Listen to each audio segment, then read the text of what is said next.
আসসালামু আলাইকুম বন্ধুরা, আমি লুৎফুন্নেসা, দেখছেন আমার চ্যানেল ইসলামিক ওমেন লুৎফুন্নেসা।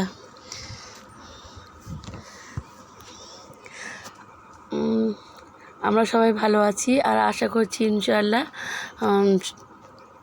আপনারাও সবাই ভালো আছেন। আজকে আমি আবারও একটা নতুন কাঁচা বাজারের ব্লগ নিয়ে চলে এসেছি।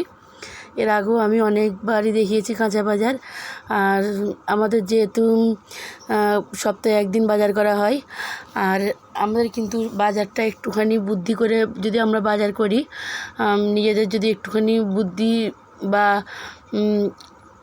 পরিশ্রম করি বা পরিশ্রমকে যদি কাজে লাগিয়ে আমরা যদি সংসারটা চালাই, কিন্তু আমাদের খুব সুবিধা হবে।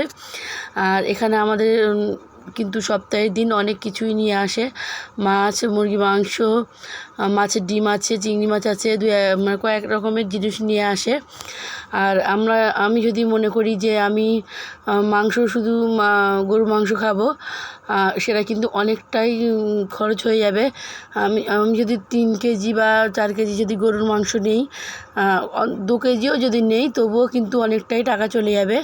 আর আমি যদি তার চেয়ে অনেক কম খরচে 500 থেকে 600 টাকার মধ্যে কিন্তু আমি সারা সপ্তাহ সব কিছু মিশিয়ে খেতে পারবো। আর এটা নয় যে গরুর মাংস খাওয়া যাবে না, আমরা কিন্তু সপ্তাহে মাঝে মাঝে একদিন খেতেও পারি। আর এইভাবে কিন্তু সব কিছু নিয়ে আসলে আমাদের কিন্তু সপ্তাহে কয়েকটা জিনিস বেঁচেও যায়। যেরকম আগের সপ্তাহে আমাদের মাছ নিয়ে এসেছিলো, অনেক কিছু নিয়ে এসেছিলো, কিন্তু তার সঙ্গে আমার মাছটা কিছুটা রয়ে গেছে। তো তার সঙ্গে আমি এখনও কিছুটা মাছ আবারও রেখে দেবো। তো এইভাবে কিন্তু 2-1 সপ্তাহ বাজার করলে, আর যেগুলো আর কি বেঁচে যায়, তো সেগুলোকে মিশিয়ে কিন্তু 2 সপ্তাহ থেকে 3 সপ্তাহ বাজার করলে মাঝে 1 সপ্তাহ কিন্তু কাঁচা বাজারটা আমাদের বাদ দিলে চলে যায়, অসুবিধা হবে না।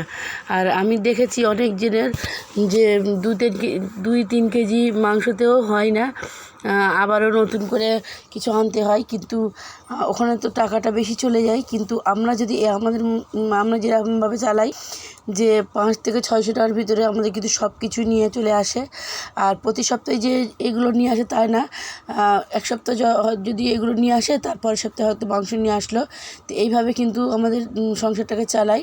আর সব কিছু কিন্তু সুন্দরভাবে খাওয়াও হয় আর ভালোও লাগে। একঘেয়েমি যেহেতু প্রতিদিনই যদি আমরা 2-1 কেজি করে গরুর মাংস কিনে খাই, তা আমাদের কিন্তু সেটা ভালো লাগবে না, তাই না? তো আমি এখন কিন্তু সপ্তাহে এভাবে বুধবারের দিনকে আমাদের সব কিছু নিয়ে চলে আসে। যেহেতু একা মানুষ, উনি তো হাট বাজার করে, তো আমার বাচ্চারা তো মাদ্রাসায় থাকে। তো এটা কিন্তু বলে নিচ্ছি, ওরা কিন্তু এই সপ্তাহে ওদের ছুটি থাকবে, 10-12 দিন ছুটি থাকবে। তো ওরা বাড়িতে এসছে, কিন্তু ওরা তো বাচ্চা মানুষ, ওরা তো জানে না, তোর বাবা একাই এগুলো করে। তো আমি কিন্তু সব কিছু কাটা বাছা করে নেবো। এই তো আমার বাচ্চারাগুলো কিন্তু আজকে সকালেই এসছে, তো বড়টা একটু ঘুমিয়ে গেছে আর ছোটোটাই যে খেলছে। তো ওদের জন্য সবাই দোয়া করবেন, ওরা যেন ভালো পড়াশোনা করতে পারে। আর এখানে আমি কাটাকুটিগুলো করে নিচ্ছি। আমি মুরগির মাংস থেকে যেটা বুকের অংশ একদম সলিড, সেটা আমি রাখছি একটু অন্য কিছু করব বলে। আর এখানে আমি সব কিছু কেটে বেছে নিয়েছি। মাংস, মাছ, কলজি ব্যবসা নিয়ে এসেছিলো, সেগুলোকে আমি ধুয়ে পরিষ্কার করে নিয়েছি কেটে। দেখতেই পেয়েছিলেন আমি পাতলা একটা চামড়া ছিল কলিজা বা ব্যবসার মধ্যে, সেটা বাদ দিয়েছি। আর মাছগুলো আমার ধোয়া হয়ে গেছে। তো আমি আগের সপ্তাহে কিছু মাছ আছে, সেগুলোকে আমি একটু সরিয়ে নিয়ে সপ্তাহগুলো রাখবো। তো আমি এখন এগুলো রান্না করছি। তো এইভাবেই আমরা চালাই। তো আমি মোটামুটি সব কিছু করে নিয়ে লাস্টে আমি লইটা মাছটা রান্না করব। তো রান্না করে নিয়ে আমরা আবার একটুখানি বার হব বাইরে হাওয়া খেতে। দেখতে থাকুন, আমার ব্লগটা স্কিপ না করে কিন্তু পুরোটাই দেখবেন। ইনশাআল্লাহ আজকে একটু বাইরে যাব, একটু খাওয়া দাওয়া হবে রেস্টুরেন্টে। তো অ্যাভয়েড করবেন না, পুরোটাই দেখবেন। আর আমরা কিন্তু এভাবে কিন্তু আমাদের আস্তে আস্তে কিন্তু সব কিছু গুছিয়ে নিয়ে বা পরিপাটি করে কাজ করলে আমাদের সংসারেও কিন্তু খরচটাও অনেক কম হয়। আর একটা কথা, জীবনের পথে কিন্তু আমাদের নিজেদেরকে নিজেদের আমাদের কিভাবে আমরা আগে বাড়বো সেই ভরসাটা আমাদের কিন্তু নিজেদের রাখতে হবে আর নিজের উপর বিশ্বাস রাখতে হবে। আজ সামনে এগিয়ে যাওয়ার জন্য আমাদের কিন্তু শুধু যে খাওয়া আর রাঁধা এটা কিন্তু আমাদের লক্ষ্য থাকলে হবে না, আমাদের কিছু একটা করব সেই লক্ষ্যটা আমাদের রাখতে হবে, পাল্টাতে হবে, নিজেকে পাল্টাতে হবে, নিজের উপর ভরসা রাখতে হবে। নিজের উপরে ভরসা রাখবেন, মানসিকভাবে শক্তিশালী হওয়ার চেষ্টা কিন্তু করতেই হবে। নিজেকে ওই সকল মানুষদের মতো ভাববেন না বা অল্পতেই ভাববেন না যারা কি না যে অল্পতেই হেরে যায়, যে না আমরা এটা পারবো না, যারা কঠিন পরিস্থিতির মধ্যে ভয় পায় আর কথায় কথায় নিজেকে কিন্তু রিগ্রেট করে বলে যে আমার দ্বারা এটা হবে না। এইভাবে কথাগুলো না বলে নিজেকে কিন্তু পরিবর্তন করা আমাদের দরকার, নিজেকে তাদের থেকে আলাদা ভাবতে হবে। এখন এটা প্রশ্ন যে মানসিক শক্তি কোথা থেকে পাওয়া যাবে? হ্যাঁ, পাওয়া যাবে। দেখেন, মানসিক শক্তি হলো মানসিক শক্তি কী, যেটা তোমাকে ভিতর থেকে স্ট্রং করবে, যেটা তোমাকে ওই সকল মানুষের মতো থেকে আলাদা করে দেবে, যেটা আর কি তোমাদের সময়ের আগে ম্যাচিওর করে তোলে। হয়তো বা কেউ বুঝতে পারছেন আর কেউ বা বোঝার চেষ্টাও করবেন না আমার কথাটা, কিন্তু একটু গুরুত্ব দিয়ে কিন্তু কথাটা শুনলে বুঝতে পারবেন যে শক্তিশালী জিনিসটা কী, মানসিক শক্তিটা কী, যেটা কিন্তু আমাদেরকে এটা বোঝার ক্ষমতা তৈরি করে দেয় যে কোনটা উত্তম আর কোনটা উত্তম নয়। জীবনের যে কোনো পর্যায়ে যে কোনো মুহূর্তে তোমাকে আর 10টা মানুষ থেকে আলাদা করে। সব মিলিয়ে এটা তোমার চিন্তা ভাবনার উপর নির্ভর করে যে তুমি কেমনভাবে ভাবছো। মানসিকভাবে শক্তিশালী হওয়ার কিন্তু কয়েকটা উপায় আছে, যেমন আফসোস বা রিগ্রেট বা অনুতাপ যাই বলেন না কেন, সেটা কিন্তু সব কিছুকে এড়িয়ে গিয়ে পরিস্থিতির বদলে যাবে, এক সময় দিনটা পাল্টে যাবে, এইভাবে চিন্তা করা দরকার। আর ইনশাআল্লাহ একদিন সময় আসবে। তো আমি রান্না করতে করতে আমি কিন্তু লইটা মাছ বসিয়ে দিয়েছি। আমি কিন্তু সব কিছু মশলা একদম লবণ, কাঁচামরিচ, গুঁড়ো লঙ্কা, জিরে গুঁড়ো, ধনে গুঁড়ো সব কিছু দিয়ে পেঁয়াজটা একদম কষিয়ে নিচ্ছি। আর পেঁয়াজটা দেখতেই পাচ্ছেন একদম উপরের থেকে তেল উঠে এসছে। তো আমি একটু ভালো করে কষিয়ে নিয়ে লইটা মাছটা দিয়ে দেবো। আর আমি যে কাঁচামরিচ ধুয়ে রেখেছিলাম শুকোতে দিয়েছি, তো আমার বাচ্চাটা ওইভাবে ডিজাইন করেছে, তো একটু ওর কষ্টটাকে আর কি একটু দেখানোর চেষ্টা করলাম।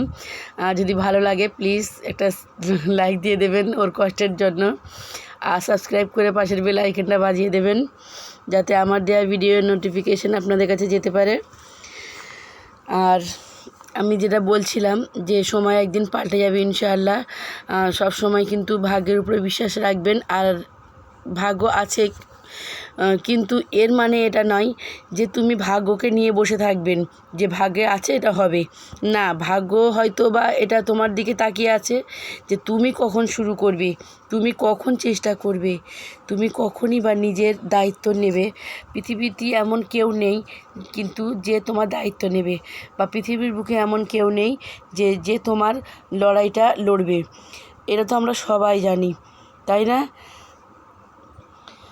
এটা কিন্তু কিছু নতুন কথা নয়, সুতরাং নিজেকে বদলাতে হবে, এখানে একটাই কথা।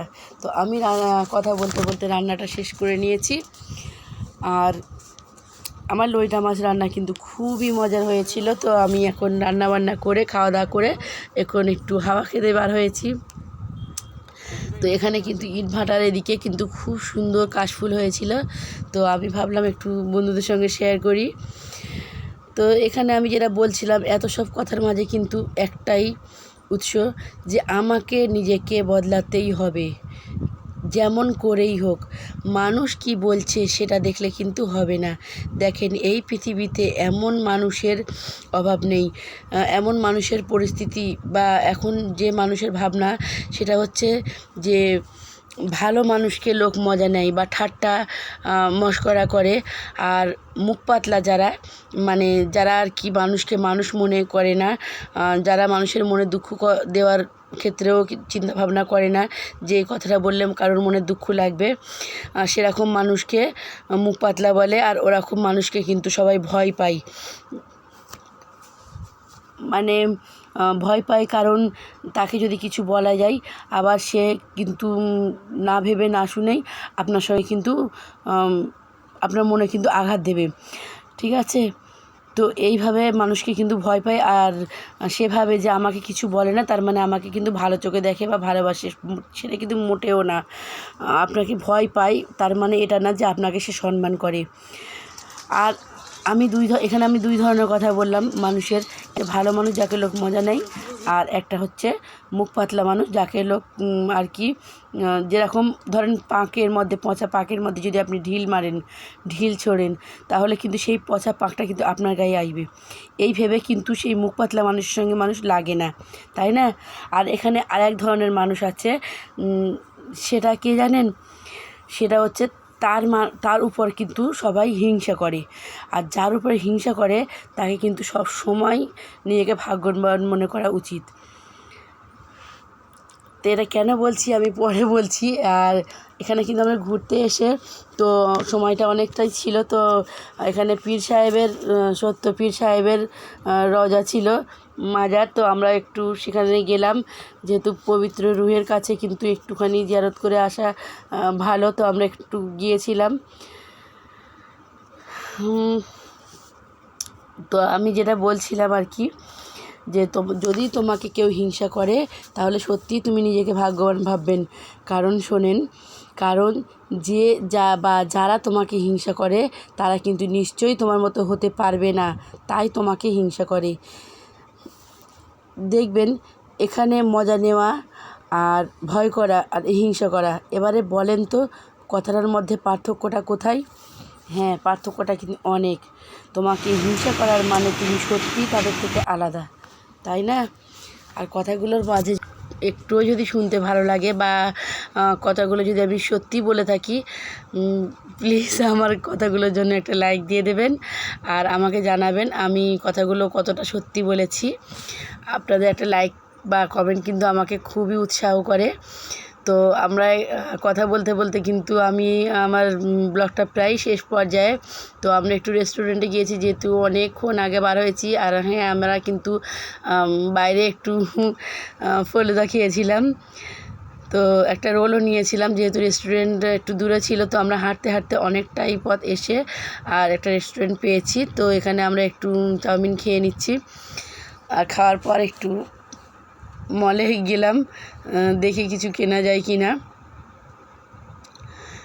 তো এতক্ষণ আমার সঙ্গে যারা আছেন, আমাকে যারা দেখছেন, আমাকে যারা শুনছেন, তাদের জন্য অসংখ্য ভালোবাসা আর দোয়া রইল। আর প্লিজ একটা লাইক দিয়ে দেবেন, সাবস্ক্রাইব করে দেবেন, আর পারলে আমাকে একটা কমেন্ট করে দেবেন। আর আমার কথাগুলো যদি কারোর মনে লাগে বা কাউকে যদি খারাপ মনে হয় কারোর, তো প্লিজ ক্ষমা সুন্দর দৃষ্টিতে দেখবেন। আর এই মলটার মধ্যে কিন্তু অনেকগুলো খেজুর ছিল সুন্দর সুন্দর, তো আমি একটা নিয়েছি। আর এখানে আমি ব্লগটা শেষ করছি আজকের মতো। ইনশাল্লাহ দোয়া করবেন যেন আমি আগামীতেও একটা সুন্দর ব্লগ নিয়ে আসতে পারি।